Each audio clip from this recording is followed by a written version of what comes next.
আপনারা মনে করেছেন এখানে হাসপাতাল নেই? আপনারা যে সমস্ত জায়গা থেকে পড়াশোনা করেছেন, বিশেষ করে চিকিৎসা বিদ্যায় ইউরোপ আমেরিকা, আমাদের চিকিৎসকরাও তো সেখান থেকে পড়ে আসছে।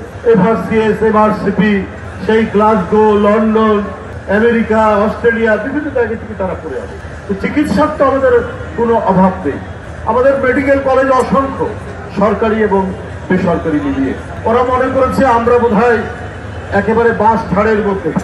আরে ভাই, আমাদের এই দেশে শতকরা 100% স্যানিটেশন সিস্টেম, অত্যন্ত ডেভেলপ স্যানিটেশন সিস্টেম। কেউ বাস ঝাড়ে যায় না, কেউ রেল লাইনের ধারে টয়লেট ছাড়ে না। আর আপনি কলকাতা থেকে দিল্লি যাবেন, আপনি রেল লাইনের ধারে দেখবেন কি অদ্ভুত ব্যাপার।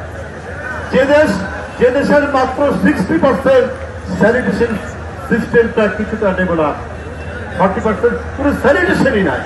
উন্মুক্ত প্রান্তর ছাড়া আপনার কোনো ব্যবস্থা নেই।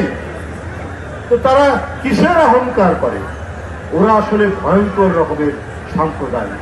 ঘৃণা ছাড়া, অন্যের প্রতি অসূয়া ছাড়া, ভিন্ন ধর্মের প্রতি তারা প্রতিহিংসা দেখানো ছাড়া ওদের আর রাজনীতি নেই। ওদের রাজনীতি শেষ হয়ে গেছে। তাই এখন পেয়েছে শেখ হাসিনাকে। শেখ হাসিনা পলাতক, বাংলাদেশ ছেড়ে তাকে চলে যেতে হয়েছে।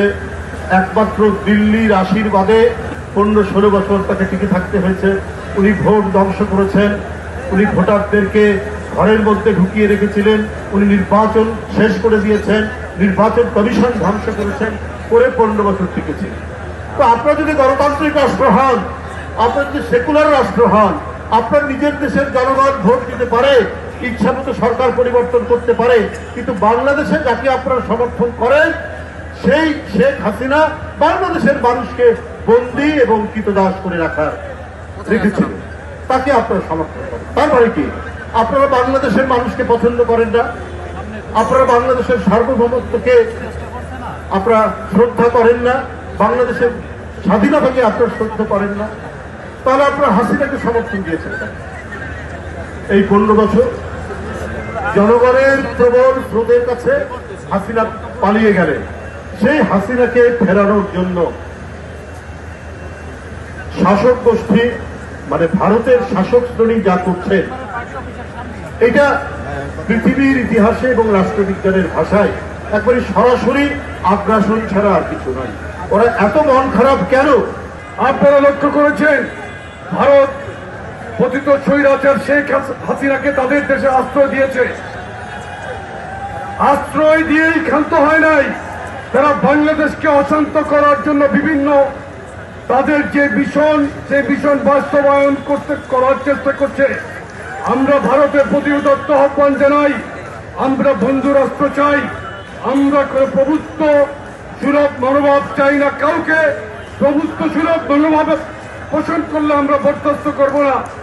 বিএনপির চেয়ারপারসন, 3 বারের সাবেক প্রধানমন্ত্রী দেশপ্রেত বেগম খালেদা জিয়া অনেক আগেই বলেছিলেন, বাংলাদেশের বাইরে আমাদের কোনো প্রভু নেই, আমাদের বন্ধু আছে কিন্তু কোনো প্রভু নেই।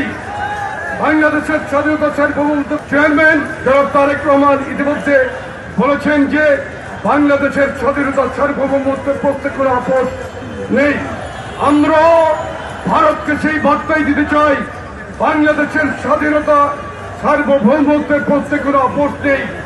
আমরা বিএনপির যুবদল, স্বেচ্ছাসেবক দল, ছাত্র দলের প্রত্যেকটি নেতা কর্মী ইস্পাত কঠিন ঐক্য বাংলাদেশের স্বাধীনতা সার্বভৌমত্বের প্রশ্নে আমরা অপশ্চিম। আমি যদি একটি কথা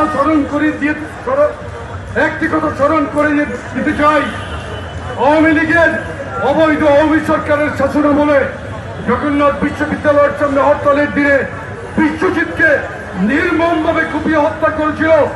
বিশ্বজিৎ নিজের প্রাণ বাঁচানোর জন্য ছাত্রলীগের গুন্ডাদেরকে বলেছিল যে আমি শিবির নই, আমি বিএনপি নই, আমি হিন্দু। তারপরও সে আক্রমণ থেকে বাঁচতে পারে নাই। তখন কিন্তু ভারতীয় গদি মিডিয়া এটাকে ফলাও করে নাই। তাদের কথিত বুদ্ধিজীবীরা, সাম্প্রদায়িক উস্কানিদাতা বুদ্ধিজীবীরা কিন্তু এটা নিয়ে কোনো বক্তব্য দেয় নাই।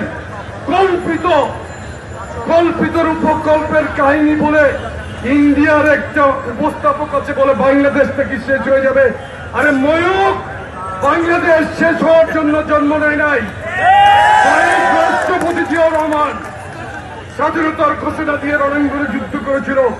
আমরা প্রত্যেকেই শহীদ রাষ্ট্রপতি জিয়াউর রহমান উত্তরসূরি। বিপ্লবের চেতনা, আমরা স্বাধীনতার চেতনা বিক্রি করি না, আমরা ধারণ করি।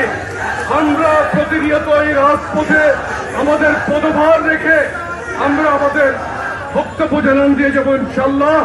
সাফারার হয়েছি, নির্যাতিত হয়েছি, ক্যাম্পাসগুলোতে রক্তাক্ত হয়েছি এই ছাত্রলীগ দ্বারা।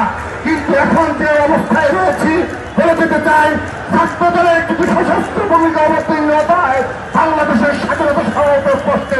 এই ছাত্র দলের লক্ষ লক্ষ নেতা কর্মী সর্বাত্মকভাবে প্রস্তুত হয়েছে।